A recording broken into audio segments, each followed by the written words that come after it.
Representative Jason Smith, the House Ways and Means Committee Chairman. Chairman, always good to have you. Do you think your colleague, Congressman Bowman, should be punished for this? Absolutely. He broke the law. And the argument of saying that it was an accident and he was rushing to go vote, Neil, that day, the Democrats did not want to get to the spending bill where government was going to shut down within 12 hours, so they did a motion to adjourn. It was the Democrats who had the motion. The vote was called at noon. At 12:05, he pulled that alarm. And guess what? The Democrats stalled the vote so much that they didn't come in at all. It was organized and planned until we hit the 217 votes for the quorum, and then they came in one at a time and didn't vote at the machines. They voted by cards one at a time. So it was an organized plan for the Democrats to stall the vote. That is such a pity argument. He obstructing the official proceedings of Congress, and he needs to be held accountable for it.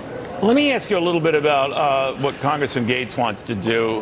He wants the Speaker to go, and he says he has quite a few who agree with him. Where is that going? What do you think of what he's doing? You know, Neil, it's a waste of time. The only way that Matt Gaetz could be successful at a motion to vacate, to remove Kevin McCarthy as Speaker, is if more than 200 Democrats join with him. Matt Gaetz has never voted for or supported Kevin McCarthy for Speaker of the House. In all 15 of the rounds to elect Kevin McCarthy Speaker, he voted against him every time until the very last time, and then he voted present.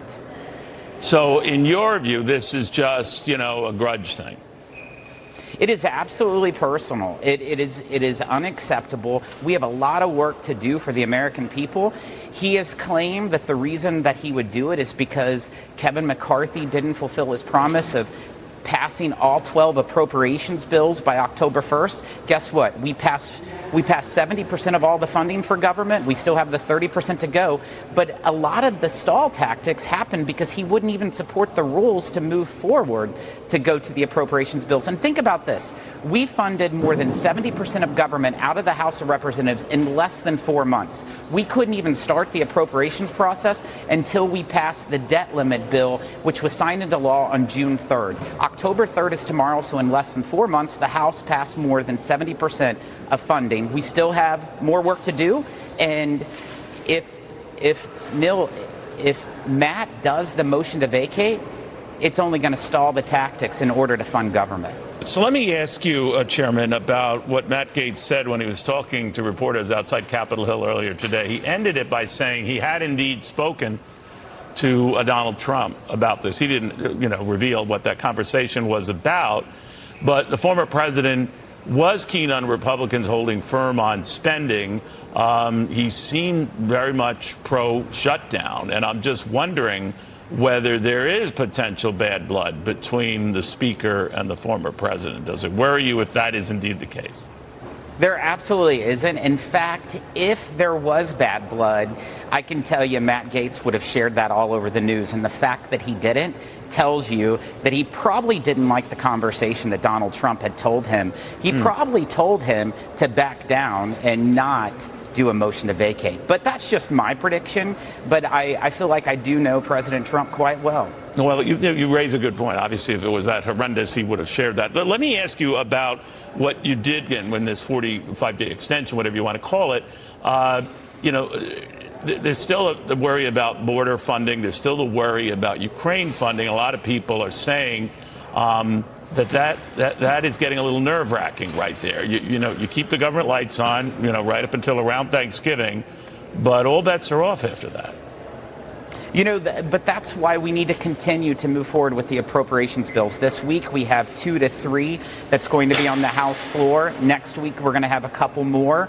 We need to send all of the House appropriations bills over to the Senate, have the Senate pass them, then go to conference. That's how the process is supposed to work on funding government. Of course, Ukraine and the border are 2 big arguments and 2 points of conflict. But you know what? We can resolve it. We'll get down to the bottom of it, and hopefully it'll be done by November 15th. A good many of your colleagues, I don't know your specific position, Chairman, are not keen on giving Ukraine more aid. Do you think that that's in danger, that when all is said and done on this follow-up measure, whatever is decided on, Ukraine funding will not be part of it.